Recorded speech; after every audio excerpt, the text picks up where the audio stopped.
खबर शामिल करते हैं मुजफ्फरगढ़ से। बेला मुंडा का वालिद बादशाह शहजाद उर्फ बेला मुंडा और डीपीओ मुजफ्फरगढ़। तफसील के मुताबिक गुज़िश्ता दिनों शहजाद उर्फ बेला मुंडा के वालिद को नामालूम अफराद ने अगवा कर लिया था। जब ये मामला डीपीओ मुजफ्फरगढ़ के नोटिस में लाया गया तो डीपीओ मुजफ्फरगढ़ ने टीम तश्कील दी और मुलजमान की तलाश शुरू कर दी गई।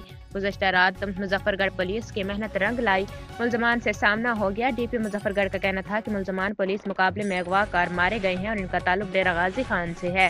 पुलिस ने शहजाद उर्फ बेला मुंडा के वालिद मलिक सादिक को बादशाह करार लिया गया। शहजाद उर्फ बेला मुंडा ने डीपीओ मुजफ्फरगढ़ और वज़ीर आला पंजाब मरियम नवाज शरीफ का शुक्रिया अदा करते हुए कहा कि जब से हमारे वालिद अगवा हुए हैं, मुजफ्फरगढ़ पुलिस ने दिन रात मेहनत करके बादशाह कराया है। मैं तमाम सिक्योरिटी इदारों का शुक्रिया अदा करता हूँ।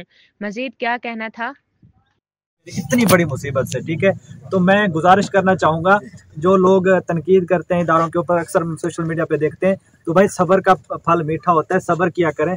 सब्र करने के बाद अल्लाह पाक आपको इसी तरह फल से नवाजेगा। और मुझे फ़ख्र है अपने इदारों पर, और मुझे फ़ख्र है कि मैं पाकिस्तानी वाला, अल्हम्दुलिल्लाह। हम आपके शुक्रगुजार हैं कि आपने हमारे ऊपर एतमाद किया और अल्हम्दुलिल्लाह हमने भी पूरी मेहनत के साथ काम किया। बल्कि मैं आपको बताऊं कि जो है वो वज़ीर आला पंजाब मोहतरमा मरियम नवाज साहिबा बाहर थी मुल्क से, जब वो वापस आए तो पीछे इस दौरान ये इंसिडेंट हुआ था।